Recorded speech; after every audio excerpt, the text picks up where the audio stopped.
Street, Bangkok Station. 下一站，民航中心香港康乐斯酒店，朗豪。Car, look at all these cars.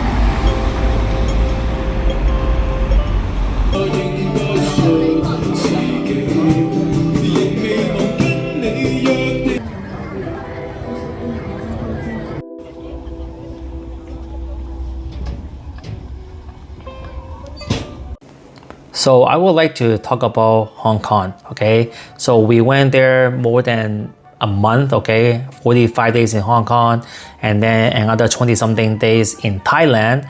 And I would like to share some thoughts about Hong Kong coming from Vancouver or even like Canada, okay? And I would like to share some thoughts about that, and then a lot of like misunderstanding about HK, what's going on there, and then is this dead, is it still alive, is it worth going? I will share everything to you. Make sure to subscribe to this channel, and I would like to share things to you. And on my next video, I will share things what you should do when you're in HK, and then what you should go for eating, things like that, okay? How much you're expecting to have a good meals or decent meals, okay? So let's get started. So let's talk about HK, okay?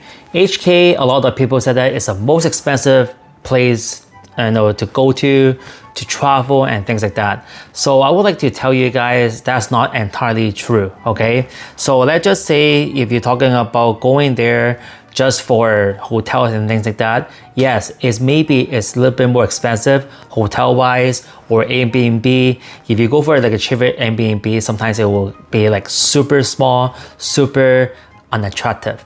But if you're talking about food, drinks, attractions, Disneyland and things like that, transportations, metro system, if you compare to Vancouver, like where we live right now, it's almost like 20 to 30% cheaper than what you are spending in Hong Kong, okay? And we can spend like less than maybe like $10 Canadian dollars, you can have a good meal already in Hong Kong. But in here, on the other hand, it could be around like $20 per meal in Canada, okay? And then we are comparing Canadian dollars to Hong Kong dollar. We're using Canadian dollars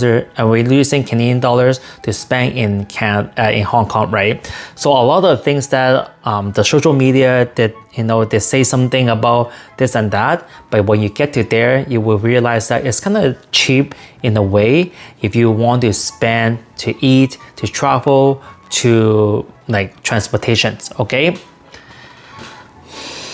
So let's talk about, is it dead, okay? So in Hong Kong, okay, it's still very, very busy. If you go to like, downtown, there's like, Nathan Road, Tsim Sha Tsui, there's Mong Kok, there's like Causeway Bay, Central, all these areas is still quite busy. Okay, so we were there for 40 something days. Every single day we have somewhere to go. Every single day when we walk on the street, there's people, okay? And then maybe in the nighttime, the nightlife, it may be dying down a little bit, but if it's very important dates, like just say like Christmas time, New Year's Day, it's very, very busy. It's packed, okay? And transportation wise, MTR station, there's a lot of people still going in and out, okay? You might see a little bit different than before, but that's what we want. But what really happened? Why is it a little bit lesser people than before? So I'm gonna explain to you why. So the main reason why is because China has improved a lot, okay? We're talking about transportations, how you get to China from Hong Kong to China, how the free visa, you don't need to get visa anymore, go to China and things like that. So tourists don't need to get visa, go to China, okay, for some countries. For Hong Kong people, we have this card. You can actually take the bus, you can take the boat, you can take the even like train to go to China and spend maybe 50% lesser than what you spend in Hong Kong. Let's just say one meal, like I said, one meal in Hong Kong, we spend around $8 Canadian dollar, $9 Canadian. Now, same thing, you're gonna spend maybe $2 or $3 Canadian in China. Same thing, maybe better service, And to get to there is probably less than 2 hours. You already can get into China already, right? Very convenient, very simple, right? However, in Hong Kong, there's, all this stuff is a little bit more expensive. Yes, it's cheaper than a lot of North America or Europe, but however, if you compare to China or even Taiwan, Hong Kong is very, very expensive. That's why a lot of people went there, okay? Not immigrants, okay? Yes, a lot of people left Asia, like China and Hong Kong, because of politics, but not as many people as going to China. 700,000 people went to China just one day, and 80% of them is Hong Kong residents, okay? If you think about 80% Hong Kong residents going to China, just imagine how many people left in Hong Kong. However, in mainland, right, in China, there's like around maybe 100,000 coming to Hong Kong that same day, but you can think about the ratio. And yet, there's still so many people, and yet it's still so many people on both sides, China or Hong Kong.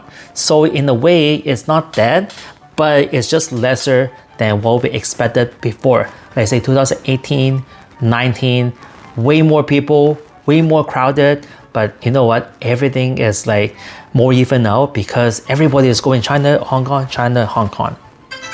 And the final thing I would like to share with you is if you go to China or if you go to Hong Kong, don't get culture shock or whatever. It's because Chinese people in China has a little bit different culture than the culture in Hong Kong. So you might love Hong Kong, you might not like China, even though how China is so advanced, you might still like the culture in Hong Kong. It's because it's very, very westernized. There's a lot of Western people there, things like that. All right. Hope you like this video. Subscribe my channel and share this video, and I'll see you next time. Bye bye. Peace out.